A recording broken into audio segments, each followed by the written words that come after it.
8வது மாதம் அல்லது 9வது மாதம் நான் இந்த பாராளுமன்றத்திலிருந்து விலகி ஒரு பெண்ணுக்கு அந்த பாராளுமன்ற பதவியை கொடுக்கிறேன். அதை விட உண்டிருக்கிறார்கள்.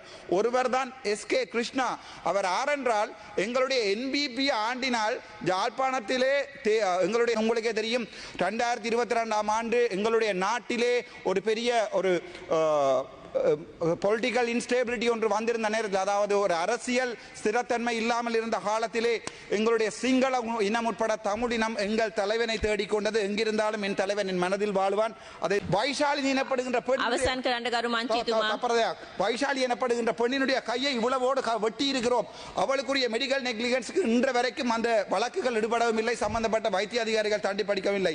அதை விட ගරු රාමනාදන් අර්ජුනා මන්ත්‍රීතුමා කාලය විනාඩි 20ක්. அனைவருக்கும் காலை வணக்கம். இன்றைய தினம் உலக பெண்கள் தினமான நாள் என்பதால் இந்த சபையிலே வீட்டிற்கும் மற்றும் இந்த எங்களுடைய திருநாட்டிலே என்னுடைய உரையை கேட்டுக்கொண்டிருக்கும் சகல பெண்களுக்கும் என்னுடைய மனமார்ந்த என் அம்மா உட்பட என்னுடைய மனமார்ந்த பெண்கள் தின வாழ்த்துக்களை சொல்லிக் கொள்கிறேன். சிறை காக்கும் காப்பு எவன் செய்யும் மகளிர் நிறை காக்கும் காப்பே தலை. திருக்குறள் 57. பெண்களுடைய மானத்தை காப்பதுதான் ஒரு ஆண்மகன் செய்யக்கூடிய மிகப்பெரிய தர்மம் என்பது இதன் திருக்குறளிலிருந்து வெளிப்படுகிறது. உங்களுக்கு தெரியும், நாங்கள் ஒரு காலத்திலே அதற்கு முன்னம் நான் ஒரு விடயத்தை சொல்லி செல்கிறேன். சாதாரணமாக ஆண் சிங்கத்துக்கும் பெண் சிங்கத்துக்கும் ஒரு பெரிய வேறுபாடு உண்டு. சாதாரணமாக பெண் சிங்கத்தை பார்த்தால் தெரியும். ஆனால் ஆண் புலிக்கும் பெண் புலிக்கும் எந்த வேறுபாடும் இல்லை. அவை உருவத்தில் ஒத்தவை. அவற்றை உங்களுக்கு சொல்லுகிறேன். இலங்கை வரலாற்றில் மட்டுமல்ல, உலக வரலாற்றிலே பெண்களை ஒரு ஃபியர்ஸ் ஃபோர்ஸ் என்று சொல்லப்படுகிற, இதற்கும் துணிந்த, ஒன்றுக்குமே பயப்படாத ஒரு துணிவான ஒரு பெண் இனமாக உங்களுக்கு தெரியும். தமிழர் வரலாற்றிலே பெண்கள் எனப்படுபவர்கள் அடக்கத்துக்கும் ஒடுக்கத்துக்கும் மௌனத்துக்கும் இரியதாக இருந்த காலத்தில் இருந்து பெண்களை ஒரு தலை நிமிர்ந்த இனமாக மாற்றிய மது தமிழீழ விடுதலை போராட்டம் 1983ஆம் ஆண்டில் ஆரம்பிக்கப்பட்டது. அப்போது 1987ஆம் ஆண்டிலிருந்து 90ஆம் ஆண்டு காலப்பகுதியிலே பிறக்கும் பறவைகள் என்று அல்லது ஃப்ரீ பேர்ட்ஸ் என்று சொல்லப்படுகின்ற முதலாவது பெண்களின் கட்டளை பணி எங்களுடைய தேசிய தலைவரால் கட்டுவிக்கப்பட்டது. அதை உங்களுக்கு இந்த நாளிலே நான் சொல்ல வேண்டிய முக்கியமான கடமையில் இருக்கிறேன். அது தவிர வரலாற்றை நாங்கள் திருப்பி பார்த்தால் பெண்களாலும் ஆண்களால் செய்யக்கூடிய அதே வேலையை, அதையும் விட மேல்தகையான வேலையை செய்யக்கூடும் என்ற வரலாற்றை எழுதி சென்ற தமிழினம் நாங்கள். உங்களுக்கு தெரியும், அதனுடைய முக்கியமான அங்கம்தான் சுதந்திர பறவைகள் ஆண்டு 1983ஆம் ஆண்டு எங்களுடைய தேசிய படையின் பெண்கள் படையணி உருவாக்கப்பட்ட காலம். இவற்றை கான்சார்ட் செய்ய விரும்புகிறேன். ஆனால் எங்களுடைய மனதிலே இன்றிலே இருப்பவை எவையென்றால், இசைப்பிரியா படுகொலை, பாலச்சந்திரன் படுகொலை. இன்றைய தினம் பாராளுமன்றத்திலே எதிர்கட்சியில் யாரும் இல்லை, ஆளுங்கட்சியிலும் யாரும் இல்லை. நாங்கள் எங்களுடைய அமைச்சர் ஒரு ஊடகம் ஒன்றிலே சொல்லியிருந்தால், கிருசாந்தி படுகொலை சம்பந்தமாகவும் இசைப்பிரியா படுகொலை சம்பந்தமாகவும் பாலச்சந்திரன் படுகொலை சம்பந்தமாகவும் நாங்கள் அதற்குரிய நீதியான நேர்மையான விசாரணையை செய்வோம் என்று. ஆனால் எங்களுடைய தமிழ் மண் இந்த வார்த்தைகளை நம்பாது. இவை அரசியல் வார்த்தைகள் என்பதை நான் உங்களுக்கு சொல்லிக்கொள்ள விரும்புகிறேன். அது தவிர உங்களுக்கு தெரியும், gender roles and military necessity, women's inclusion in the liberation tigers of Tamil Eelam என்கின்ற காரா ஜோய்ஸ் எனப்படுகிற ஜோர்ஜ் டவுன் யூனிவர்சிட்டியினுடைய ஒரு ரிசர்ச் பேப்பர் ஒன்றை நான் உங்களுக்கு, அதாவது ஒரு ஆராய்ச்சி கட்டுரை ஒன்றை உங்களுக்கு நான் சொல்ல விரும்புகிறேன். அதிலே அவர் சொல்லியிருக்கிறார், எங்களுடைய தேசிய படையில் 1/3 பெண்களாகத்தான் இருந்தது. அவர்கள் ஒரு இனத்தினுடைய உடைக்கப்பட்ட அவர்களுடைய விழுமியங்களை எல்லாம் உடைத்து அவர்கள் வரலாற்றை மாற்றி செய்திருக்கிறார்கள் என்று உங்களுக்கு சொல்லியிருக்கிறார். அதற்கு எங்களுடைய தேசிய தலைவனுடைய லீடர்ஷிப், தலைமைத்துவம் என்பதை இந்த இடத்திலே நான் உங்களுக்கு சொல்ல விரும்புகிறேன். இலங்கையில் அல்ல, உலகத்திலே பயமில்லாத ஒரு பெண்கள் படையை கட்டி எழுப்பிய தமிழினம் என்பதிலே நான் பெருமைப்படுகிறேன். அதை உங்களுக்கு நான் சொல்ல விரும்புகிறேன். சாதாரணமாக பெண்கள் என்றால் மரங்கள் ஏறக்கூடாது, சைக்கிள் ஏறக்கூடாது என்று இருந்த காலத்தை எல்லாம் போய், அதைவிட முக்கியமாக தமிழர் சமுதாயத்திலே பெண்கள் என்றால் சீதனம் கொடுக்கிற, ஒரு பெண்ணை கல்யாணம் கட்டும் போது சீதனம் கொடுக்க வேண்டும் என்ற நிலைமையிலிருந்து மாற்றி பெண்கள் என்றால் யார் என்பதை எங்களுடைய உலகத்துக்கே சொல்லி தந்த எங்களுடைய தமிழினம். அதை தவிர உங்களுக்கு ஒன்று சொல்லுகிறேன். சாதாரணமாக ஒரு பெண் ஒரு பாலியல் ரீதியாக துன்புறுத்தப்பட்டால் அல்லது ரேப் பண்ணப்பட்டால் உங்களுக்கு தெரியும், அந்த பெண் ஒரு காலத்திலே அவள் மறுமணம் செய்வதற்கோ திருமணம் செய்வதற்கோ அந்த சமூகம் ஒரு நாளுமே அனுமதிப்பதில்லை. ஆனால் எங்களுடைய தேசிய தலைவரின் வழிகாட்டிலே வந்த போராளிகள் ஒரு காலத்திலே அவ்வாறான பெண்களை தாங்கள் மனம் செய்வதாக மனம் செய்து கொண்ட வரலாறுகளையும் உங்களுக்கு நான் சொல்லி செல்கிறேன். ஆகவே உங்களுக்கே தெரியும், எங்களுடைய காலத்தில் வடக்கிலே எந்த பகுதிக்கும் இரவு 12 மணியில் பயப்படாமல் ஒரு பெண் நடமாட முடியும். ஆனால் இன்றைய பொழுதிலே யாழ்ப்பாணத்திலே ஒரு பாராளுமன்ற உறுப்பினராக பகல் 12 மணிக்கு கூட எங்களுடைய நாட்டிலே போக முடியாத நிலைமையை இந்த அரசாங்கம் எங்களுக்கு தந்திருக்கிறது. உங்களுக்கே தெரியும், 2022ஆம் ஆண்டு எங்களுடைய நாட்டிலே ஒரு பெரிய ஒரு பொலிட்டிக்கல் இன்ஸ்டேபிலிட்டி ஒன்று வந்திருந்த நேரத்தில், அதாவது ஒரு அரசியல் ஸ்திரத்தன்மை இல்லாமல் இருந்த காலத்திலே எங்களுடைய சிங்கள இனம் உட்பட தமிழ் இனம் எங்கள் தலைவனை தேடிக்கொண்டது. எங்கிருந்தாலும் என் தலைவன் என் மனதில் வாழ்வான். அதை சொல்லிக்கொண்டு நான் நேரடியாக வருகிறேன் எங்களுடைய இலங்கை விடயத்துக்கு. அக்கார்டிங் டு யூஎன்டிபி சர்வே, யூஎன்டிபியினுடைய சர்வேயிலே 52% பெண்கள், அதாவது எங்களுடைய நாட்டிலே பெண்கள் 52% இருக்கிறார்கள். ஆனால் எங்களுடைய பாராளுமன்றத்திலே இன்றைய தினம் ஹரணி அமரசூரிய அவர்களுடைய பேச்சிலே நான் பார்த்தேன், அது உண்மையாகவே 9.8%. அதில் நான் உங்களுக்கு ஒன்றை சொல்லுகிறேன். அவர் சொன்னார் அது 10% கூட இல்லை என்று. அதை 10% ஆக்குவேன். எனது கட்சி 8வது மாதம் அல்லது 9வது மாதம் நான் இந்த பாராளுமன்றத்திலிருந்து விலகி ஒரு பெண்ணுக்கு அந்த பாராளுமன்ற பதவியை கொடுக்கிறேன். அதை விட ஒன்றை சொல்லி செல்கிறேன். நான் நினைக்கிறேன் ஹரணி அமரசூரிய அவர்களுக்கு தங்களுடைய அமைச்சரையோ அல்லது யாழ்ப்பாணத்திலிருந்து எங்களுடைய மக்கள் தேர்வு செய்த சில பாராளுமன்ற உறுப்பினர்களையோ ஞாபகம் இல்லை போல் இருக்கிறது. அவர்களையும் எண்ணி பார்த்தால் 10% தாண்டும் என்பதை மனசுடன் நான் உங்களுக்கு தெரிவிக்க விரும்புகின்றேன். அது தவிர பார்ப்போம், பெண்கள் என்று சொன்னால் எங்களுக்கு ஞாபகம் வருவது தாதியர்கள், நர்சஸ். இந்த முறை பாராளுமன்றத்திலே உங்களுக்கு தெரியும் மிகப்பெரிய விவாதம் நடந்தது. சுகாதாரத்துறையிலே ஏற்படுத்தப்பட்ட பெண்களுக்கான சம்பள உயர்வு தொடர்பான பிரச்சனை. சாதாரணமாக ஒரு வீட்டிலே ஆண் அல்லது பெண் நர்ஸாக இருப்பதாக இருந்தால் உங்களுக்கு தெரியும் அவர்களுடைய வேலை நேரம் காலை 7 மணியிலிருந்து 1 மணி வரையுமானது, 1 மணியிலிருந்து 7 மணி வரையுமானது, 7 மணியிலிருந்து அடுத்த நாள் காலமே 7 மணி வரையானது. அதான் அவர்களுடைய டியூட்டி ஷிப்ட். உங்களுக்கு தெரியும், யாழ்ப்பாணத்திலே யாழ் போதனா வைத்தியசாலையை எடுத்துக்கொண்டால் அங்கே 1990களில் செய்யப்பட்ட ஹார்ட் ரிவிஷன் தான் பெண்களுக்காக இருக்கிறது. எத்தனையோ நியூ யூனிட்கள் கட்டப்பட்டிருக்கிறது, புதிய தொகுதிகள் ஏற்படுத்தப்பட்டிருக்கிறது, புதிய கட்டிடங்கள் கட்டப்பட்டிருக்கிறது. ஆனால் ஆளணி பற்றாக்குறையை பொறுத்த வரைக்கும் யாழ்ப்பாணத்தை முற்றமாகவே நாங்கள் மறந்திருக்கிறோம். அவர்கள் இருப்பதற்கு குவார்ட்டர்ஸ் இல்லை. ஒரு விடயத்தை நான் சிங்களத்தை சொல்ல விரும்புகிறேன். அப்பே ஜெஃப்னா டீச்சிங் ஹாஸ்பிட்டலுக்கு 250 නර්සින් ස්ටාෆ්ලා ඉන්නේ සිංගල ළමයි. ඒගොල්ලෝ එළිය ඉන්නේ. ඒගොල්ලෝට ඉන්න දැනක් නැහැ, ක්වාටර්ස් නැහැ. ඒගොල්ලෝ එළියේ ඉන්නේ. එතකොට අපි මේ බජට් එක අපි බලාපොරොත්තු වුණා යම්කිසි ප්‍රමාණයක් ක්වාටර්ස්වත් හදලා දෙයි කියලා. හැබැයි මම දැක්කා මිනිස්ට්‍රි ஆஃப் ஹெல்த் එකේ තියෙන මේ ලොකු ප්‍රොජෙක්ට් වල ඒවා නැහැ. ඒ නිසා நான் கூறுகிறேன், எங்களுடைய யாழ்ப்பாணத்திலே வேலை செய்கின்ற தாதியர்களுடைய இருக்கின்ற இடம், அவர்களுடைய சம்பளம் மிகப்பெரிய ஒரு முரணான நிலைமைக்கு போய்கொண்டிருக்கிறது. உங்களுக்கு ஒன்றை சொல்ல விரும்புகிறேன், மருத்துவத்துறையாக இருக்கட்டும், தாதிய துறையாக இருக்கட்டும், அவர்களுடைய சம்பளம் என்பது அவர்களுடைய வாழ்வாதாரம் மட்டுமில்லை, அவருடைய மானம் போன்றது. ஒரு வைத்தியருடைய சம்பளத்தை ஓடி என்பதை 80ஆல் பிரிப்பதை நீங்கள் 120ஆல் பிரித்திருக்கிறது என்பது எங்களுடைய பிரெஸ்டீஜ் இஷ்யூ. அதாவது எங்களுடைய வைத்தியர்களுடைய மான பிரச்சனை. மற்றும் ஒரு வைத்தியரால் வாழ முடியாது என்று இல்லை, அவர்களால் எந்த நாட்டிலுமே போய் வாழ முடியும். அதே நேரம் அங்கே யாழ்ப்பாணம் வைத்தியசாலையிலே பெண்களுக்கான ஒரு நிரந்தரமான குவார்ட்டர்ஸ் இல்லை. அது புதிதாக பெண் தாதியர்கள் எடுத்துக்கொள்ளப்படும் போது உங்களுக்கு தெரியும், ஒரு வைத்தியசாலை எடுத்துக்கொண்டால் அந்த வைத்தியசாலை இயங்குவது வைத்தியர்களால் அல்ல, வைத்திய அதிகாரிகளால் இல்லை. அந்த வைத்தியசாலை இயங்குவது வைத்திய தாதியர்களால். அவர்கள் தான் 24 மணித்தியாலவும் அங்கே நிற்கிறார்கள். அதை விட ஒன்று சொல்லுகிறேன், நாங்கள் இன்டர்ன் எனப்படுகின்ற உள்ளக பயிற்சிகளுக்கு போகும்போது எங்களுக்கு சொல்லி தருவது வைத்திய தாதிகள். உங்களுக்கு தெரியும், சில மருந்துகளோட டோஸ் எங்களுக்கு பாடம் இருக்காது. எல்லா நேரமுமே பிஎன்எஃப் எனப்படுகின்ற புத்தகத்தை எடுத்து வாசித்து சொல்லலாது. அப்போது மிஸ் மாரிடம் தான் கேட்போம், மிஸ் இந்த டோஸை கொஞ்சம் சொல்லுங்க. ஏனென்றால் அந்த அளவுக்கு ஒரு வைத்தியசாலையிலே ஒரு வார்டு ஒன்றினை ரன் பண்ண தேவையானவர்கள் தாதியர்கள். ஆனால் தாதியர்களை நாங்கள் மறந்திருக்கிறோம். முக்கியமாக தாதியர்களுடைய சம்பள பிரச்சனை தொடர்பாக யாருமே கதைக்கவில்லை. வைத்தியர்களை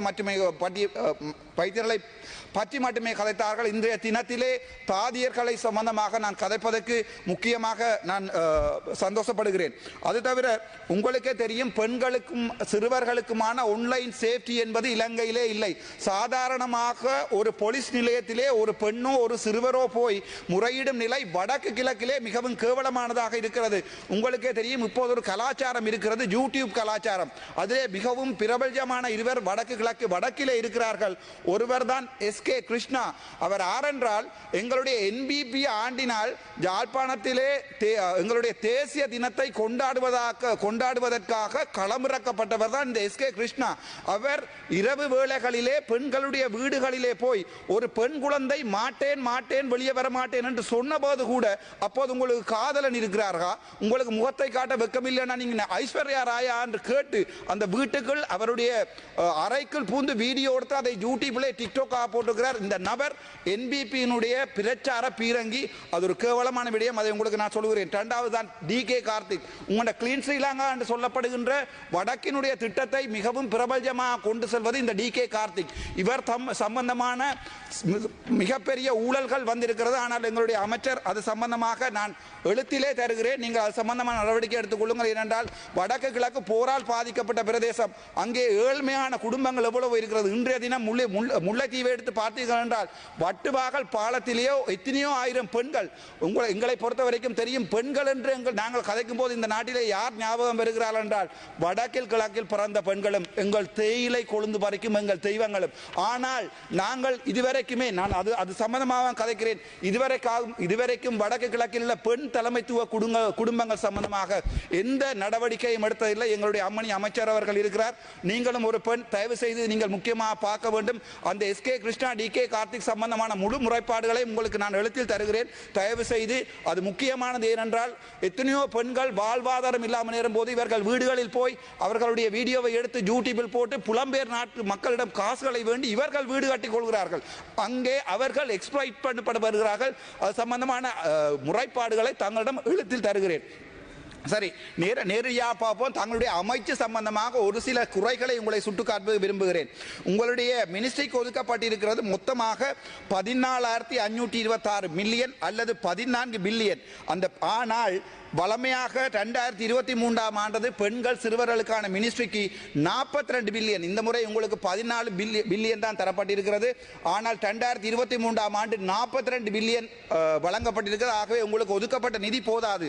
ஆனால் அதே நேரம் பார்த்தீங்கன்னா தெரியும், அந்த நிதியிலே ஒதுக்கப்பட்ட நிதியிலே உங்களுடைய மினிஸ்ட்ரி செலவுகளுக்காக 2025ஆம் ஆண்டு எடுக்கப்பட்டது 2023ஆம் ஆண்டு எடுக்கப்பட்டது 0.14. 2024 உங்களுடைய மொத்த செலவீதத்தில் மினிஸ்ட்ரிக்கு எடுக்கப்பட்டது 0.43. ஆனால் நீங்கள் இந்த வருடம் உங்களுடைய மினிஸ்ட்ரிக்கு 0.6 எடுத்திருக்கிறீர்கள். அந்த எடுக்கப்பட்ட பணத்தில் தயவு செய்து வடக்கு கிழக்குக்கும் மற்றும் எங்கள் கொழுந்து பறிக்கும் உங்கள் சமூகம் சம்பந்தமான பெண்களுக்கும் ஏதாவது ஒரு விடயத்தை செய்யுமாறு ஆழமான அன்புடன் வேண்டிக் கொள்கிறேன்.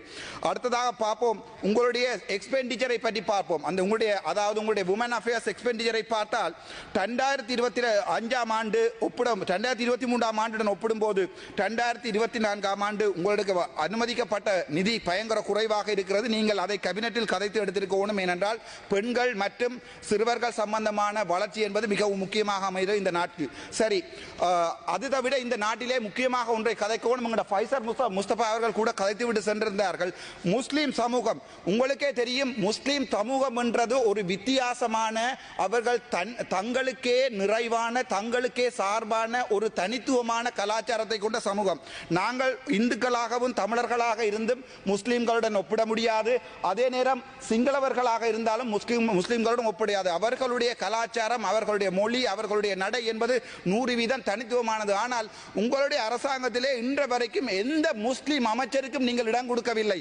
இது மிகவும் கவலைக்குரிய விடயம். அது தவிர கிளீன் ஸ்ரீலங்கா என்று சொல்லப்படுகின்ற அந்த திட்டத்திலே எந்த தமிழனும் எந்த முஸ்லீமும் இதுவரைக்கும் நீங்கள் உள்ளடக்கவில்லை. இதை எது சொல்லுகிறது என்றால், அந்த ஓநாயை பார்த்து, அதாவது நினைக்கிற ஆட்டை பார்த்து ஓநாய் அழுதது போல் எங்களை பார்த்தும் அதே நேரம் கிழக்கும் வடக்கிலும் மற்றும் புத்தளத்தில் இருக்கிற முஸ்லிம்களை பற்றியும் இந்த அரசாங்கம் அழுகிறது. ஆனால் உங்களுடைய கண்கள் அளவில்லை. முதலை கண்ணீர். நீங்கள் அவர்கள் முஸ்லிம்கள் சம்பந்தமான எந்த ஒரு நடவடிக்கையும் இதுவரையும் எடுக்கவில்லை. ஃபைசர் முஸ்தபாவின் அவருடைய கதையை நான் மீண்டும் சுட்டிக்காட்ட விரும்புகிறேன். என்னென்றால் உங்களுக்கு தெரியும், முஸ்லிம் marriage and divorce act MMDA எனப்படுகிறது 1951ஆம் ஆண்டு கொண்டு வரப்பட்டது. உங்களுக்கு நன்றாக தெரியும். உங்களிலே 159 49 பெரும்பான்மையான பாராளுமன்ற உறுப்பினர்கள் இருக்கிறீர்கள். நீங்கள் மாற்றப்பட வேண்டிய சட்டங்களில் முக்கியமானது ஒரு பெண் தான் மனம் புரிவதா இல்லையா என்பதை தான் தீர்மானிக்க வேண்டும். தன் தந்தையோ தன்னுடைய தந்தையின் தந்தையோ தீர்மானிக்க முடியாது. ஆனால் இந்த MMDA ஆக்டின் படி 12 வயதோ அல்லது அதுக்கு குறைவான வயதுடைய ஒரு முஸ்லிம் பெண்மணியோ கூட தனது விருப்பம் இல்லாமல் தன் தாய் தந்தையால் ஒருவருக்கு மனம் செய்து வைக்கப்படலாம். ஆகவே அவற்றை நீங்கள் முற்றிலுமாக ஒரு சட்டம் மூலம் கொண்டு வந்து கட்டாயம் இதை நிவர்த்தி செய்ய வேண்டும் என்றது அவருடைய ஃபைசர் முஸ்தபாவினுடைய கோரிக்கை. அதே மாதிரி முஸ்லிம் மக்களுக்காக என்னுடைய கோரிக்கை. இரண்டாவது விடயம், முஸ்லிம்களுடைய ஹாதிர் சட்டங்களில் இருக்கிறது, ஒரு ஆண் டிவோர்ஸ் எடுக்க விரும்பினால் அவர் நேரடியாக நீதிமன்றத்துக்கு போவார், ஒரு நாளிலே டிவோர்ஸ் முடிந்துவிடும். ஆனால் ஒரு பெண் டிவோர்ஸ், முஸ்லிம் பெண் டிவோர்ஸ் எடுக்க வேண்டுமாக இருந்தால் அவள் எத்தனையோ நாட்கள் ஏறி இறங்க வேண்டியிருக்கும். என்னுடைய அவருடைய கலாச்சாரம். ஆகவே இந்த ரெண்டு ஆண்களுக்கும் பெண்களுக்குமான இந்த சமத்துவம் பேணப்பட வேண்டுமாக இருந்தால் இந்த நாட்டிலே முஸ்லிம் பெண்களுக்கான நியாயமான இந்த சட்ட மாற்றங்கள் செய்யப்பட வேண்டும். அது தொடர்பாக உங்களுடைய கவனத்தை செலுத்தவும். அதைவிட பார்த்தால் எங்களுடைய நாட்டிலே 40% பெண்கள் தன்னுடைய கல்யாணம், அதாவது தன்னுடைய வாழ்க்கை துணையால் வயலன்ஸுக்கு உட்படுகிறார்கள் என்கிறது. මහිතන්නේ ඇතරම ඔබතුමා මුස්ලිම් විවාහ නීතිය පිළිබඳව හරියට දැනුවත්ව ඒ පිළිබඳ කරුණු කාරණා කියන්න. මහිතන්නේ ඔබතුමා දැනුවත් නම් කාදි උසාවි පිළිබඳවත් කතා කරන්නයි කියලා ඉල්ලීමක් කරනවා. විශේෂයෙන් නොදැනුවත් දේ පිළිබඳව කතා කරනට වඩා Taman දන්නා දේ පිළිබඳව කතා කිරීම උචිතයි කියලා විශ්වාස කරනවා. ඔබතුමා මම ඒක දැනුවත් කරන්නම්. ඒක මම කියවුවේ UNDP රිපෝට් එකක්. ඔබතුමාලාට ඒක ගැන අයිඩියා එකක් නැත්නම් ගිහිලා UNDP රිපෝට් එකක් 2024ක් UNDP රිපෝට් එකක් බලන්න. ඒගොල්ලෝ කියලා තියෙනවා human rights violation කියලා less than 12 year old woman කෙනෙක් ඔයා බදලා දෙනවා කියන්නේ ඒක woman මගේ වෙලාව දෙන්න එපා. හරිද? ඒක UNDP රිපෝට් එකක්. ඔබතුමා ඒක මම ඔබතුමාට දෙන්නම්. මගේ වෙලාව දෙන්න එපා. මගේ වෙලාව නාස්ති කරන්න එපා. හරිද? එතකොට ඕගොල්ලෝට මොලේ නැත්නම් මට කිසි කරන්න දෙයක් නැහැ. එතකොට අපේ அதே நேரம் எங்களுடைய நாட்டிலே 27.9% பெண்கள் சைக்காலஜிக்கல் அபியூஸ் எனப்படுகின்ற அபியூஸினால் பாதிக்கப்படுகிறார்கள். அதைவிட இந்த பெண்களுடைய அபியூஸ் எனப்படுவது வடக்கு கிழக்கிலும் அதே நேரம் மலையகத்தில் தான் அதிகமாக இருக்கிறது. முக்கியமாக எங்களுடைய சமுதாயம், எங்களுடைய அமைச்சர் ஒரு தடவை சொல்லியிருந்தார், வளமையாக எங்களுடைய மலையகம், அவர் மலையகத்தை சார்ந்தவர், எங்களுடைய மீன்பிடி அமைச்சர் சந்திரசேகர், மலையகம் தான் இதுவரைக்கும் போதைக்கு அடிமையான நாடாக இருந்தது, ஆனால் இப்போது யாழ்ப்பாணம் மாறி இருக்கிறது என்று சொல்லியிருக்கிறார். அதை விட அவர் சொன்ன விடயம் எனக்கு மிகவும் கவலையானது. நீர் உம்முடைய விளையாட்டுகளை கொண்டே யாழ்ப்பாணத்தில் வைத்துக் கொள்ளும் என்று. இந்த கரடி என்னுடைய யாழ்ப்பாண பிரதேசத்துக்கு ஒரு பாராளுமன்ற உறுப்பினராக வர தகுதி இல்லாத ஒரு விலங்கு. ஏனென்றால் இவர் எங்களுடைய யாழ்ப்பாண மக்களால் தேர்ந்தெடுக்கப்படாதவர், இவர் தேசிய பட்டியலிலே வந்தவர். இந்த வகையான விலங்குகள் எங்களுடைய யாழ்ப்பாணத்தின் மரபையும் கலாச்சாரையும் கொச்சைப்படுத்துகின்றன. ஒரு தமிழை கூட ஒழுங்காக கதைக்க தெரியாத ஒருவரைக்கு யாழ்ப்பாணத்துக்கு ஒரு அமைச்சராக டிசிசி மீட்டிங் தலைவராக விட்டிருக்கார் என்பதுதான் கேவலம். அது சம்பந்தமாக வேறு விடயங்கள் இருக்கிற சொல்லுகிறேன். அதை விட உங்களுக்கு தெரியும், பாதிக்கப்பட்ட பெண்களால் இலங்கை சனத்தொகையில் மொத்தம் 4.5% குழந்தைகள் பாடசாலையிலிருந்து நிற்கிறார்கள். ஆகவே நாங்கள் பெண்களுடைய மனநிலைமை மற்றும் அவர்களுடைய டொமஸ்டிக் வயலன்ஸ் சொல்லுவார்கள், அது சம்பந்தமாக சற்று ஆழமாக சிந்திக்க வேண்டும். அதைவிட உங்களுக்கே தெரியும், 90% பெண்கள் சொல்லி இருக்கிறார்கள் இலங்கையிலே பப்ளிக் டிரான்ஸ்போர்டேஷன் போகும்போது, அதாவது பொது வாகன பிரவேகங்களில் போகும்போது 90% பெண்கள் தாங்கள் செக்ஷுவல் எக்ஸ்பிளைட்டேஷன் அல்லது பாலியல் ரீதியாக தீண்டப்படுவதாக. இது சம்பந்தமாக அன்னூர் அரசாங்கம் ஏதாவது நடவடிக்கை எடுக்குமே சொல்லுகிறேன். அதை விட உங்களுக்கும் சொல்லுகிறேன், ஆனால் நான் இதை என்னுடைய நேரத்தை வீணாக்க வேண்டாம். Don't take time. Female genital mutilation FGM எனப்படுகின்றது.